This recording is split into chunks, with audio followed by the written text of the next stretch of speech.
When a person's depressed, it's not uncommon for that person to feel stuck in their depression. In this video, I'm going to be talking about some practical steps that you can take to get unstuck from depression.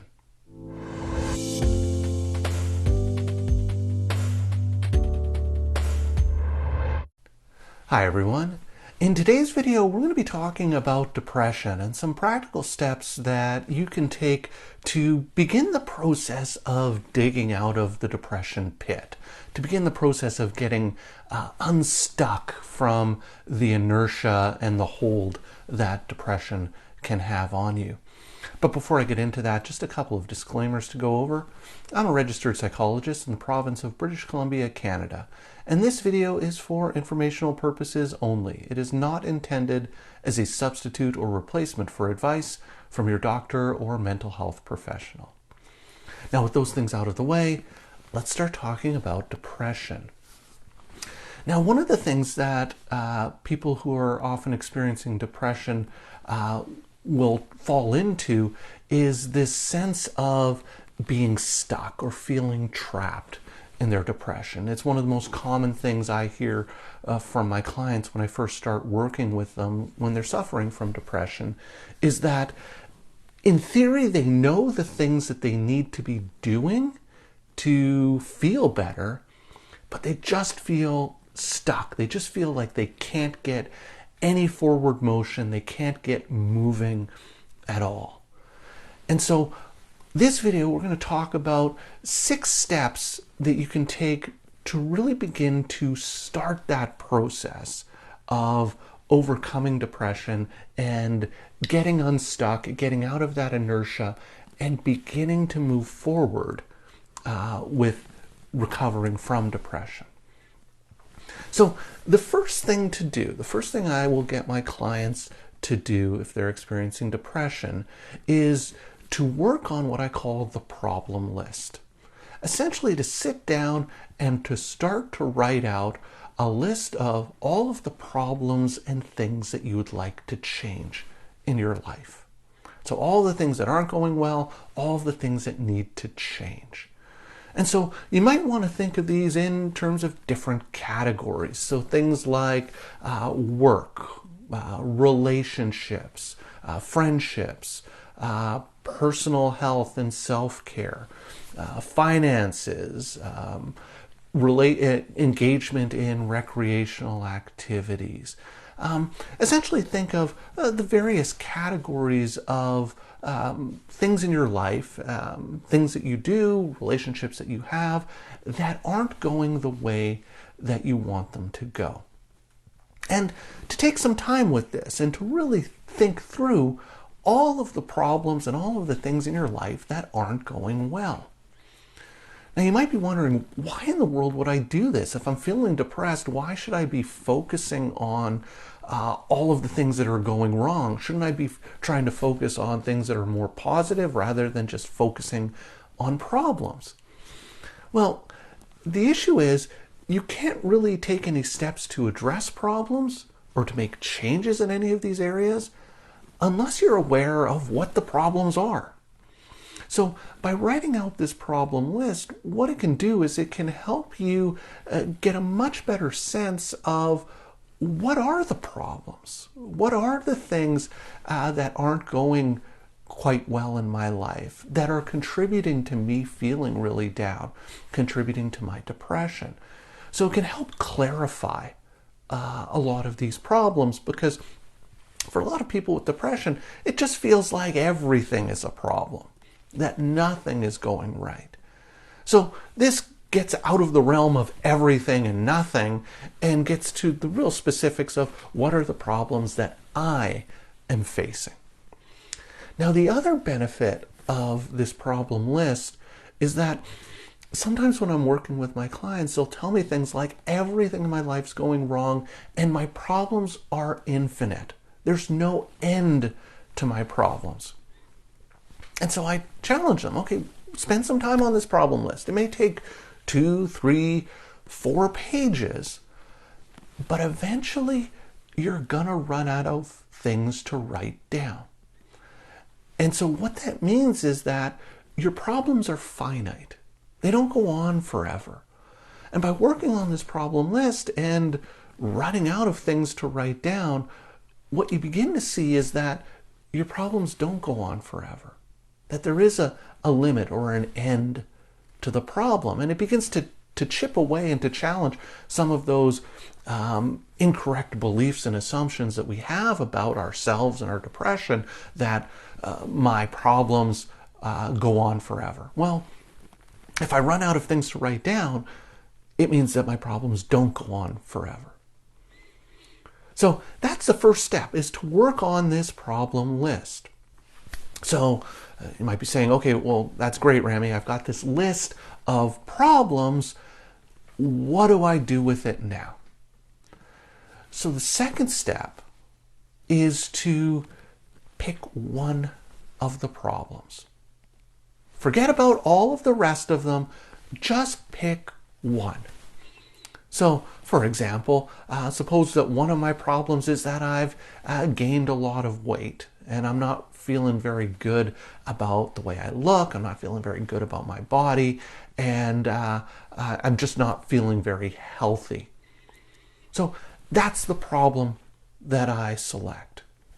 Now the key is, it's important to only pick one problem, because we're typically not very good at multitasking. We're typically not very good at trying to solve multiple problems all at once. And so if you're trying to solve multiple problems all at the same time, chances are you're not going to be successful in solving any of them.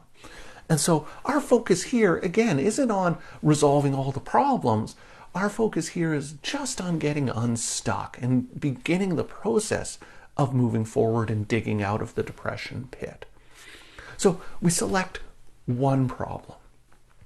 So after I've selected the problem about my weight and not feeling good about my weight, the third step is to break down that problem into the various bits and pieces that are contributing to that problem. So not all problems are just kind of one amorphous entity. Problems are often comprised of multiple little problems in that bigger problem. So for the example of me having gained weight and not feeling good about how I look, it could be that there's lots of things that are contributing to that. So things like my diet isn't very good, or I'm not eating very healthy foods. I could be snacking a lot at night right before bed. I could be eating food to help numb or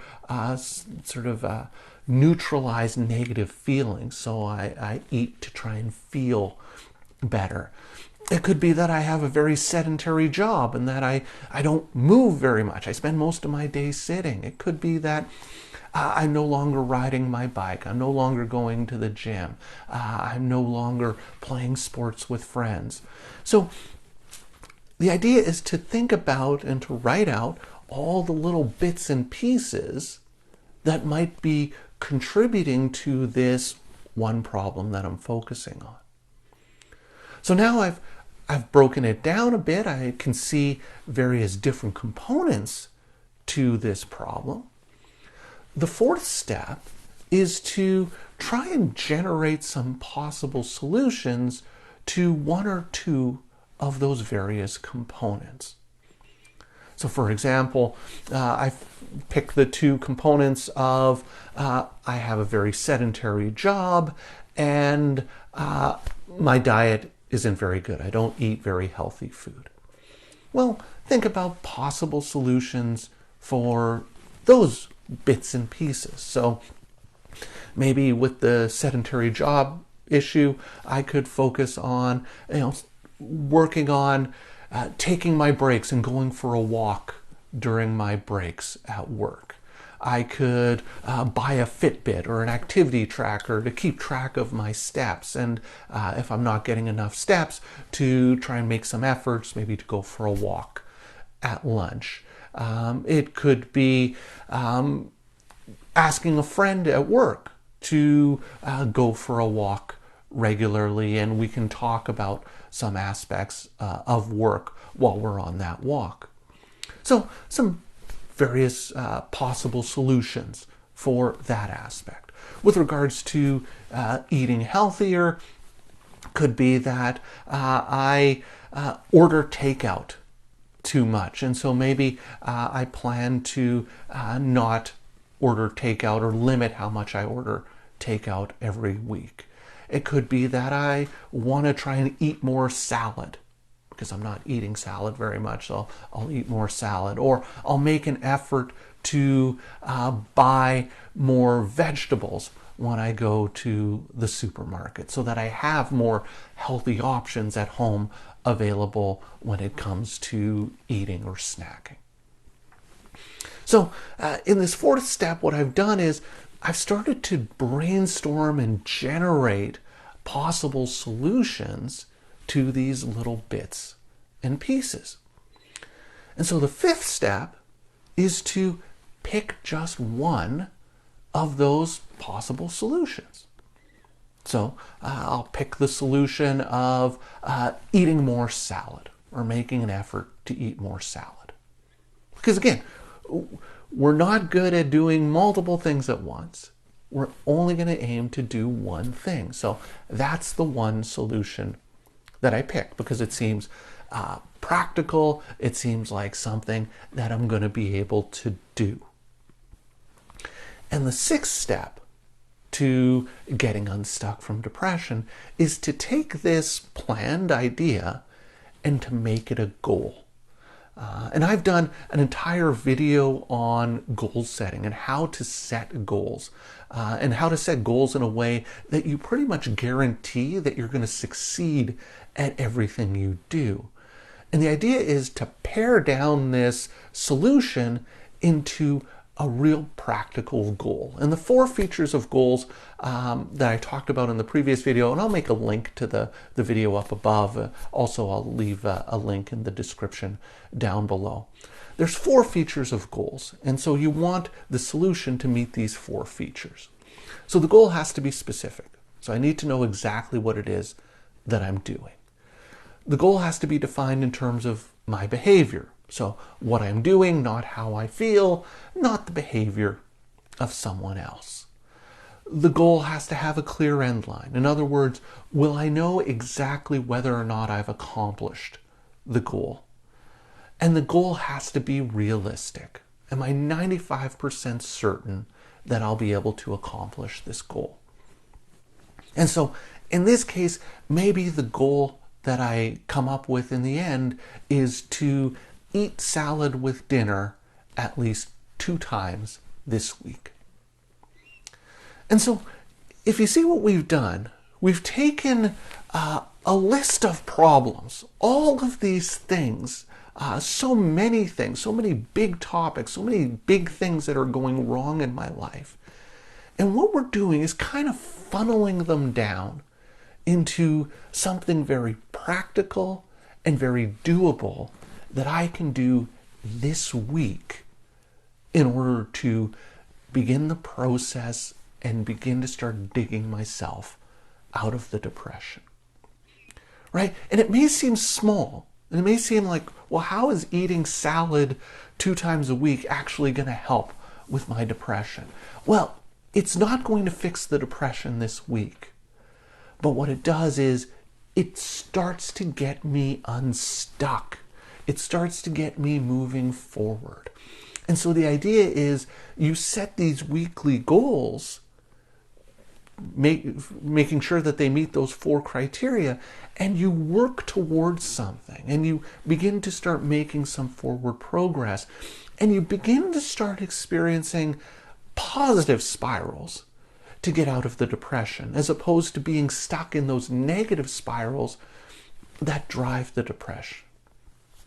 So if I'm eating more salad, maybe I start to feel a little bit better about myself, that I'm actually doing something to feel better. I'm actually doing something to start to tackle my concerns about my weight or how I look. And as I work more and more on that, then maybe I introduce exercise. And maybe as I'm introducing exercise, it reintroduces playing sports, which is bringing in more fun into my life. And maybe as I start doing that, it means that I'm having more social connections. And you can see the spider web begins to expand out. And these positive changes lead to more positive changes and lead to more positive changes and really begin to move you forward and get you out of the depression pit. So this isn't an instant solution. It isn't a one simple step that you can do to get out of depression quickly. That's unrealistic. There's nothing that can do that. What this is about getting unstuck. And when I begin to start working with my clients, that's the key goal that I want to accomplish with them. I just want them to get unstuck and to feel some positive movement going forward and feel like they're doing something and making some progress and having some successes that moves them forward with their depression. So I hope that makes sense. I would love to hear some of your thoughts and ideas about this. So please leave me some comments in the comments section down below. If you've been enjoying my videos and want to see more, please hit that subscribe button and notification bell, and you'll be alerted every week when I post a new video. As always, thank you for making it all the way to the end of this video, and I will see you in the next one.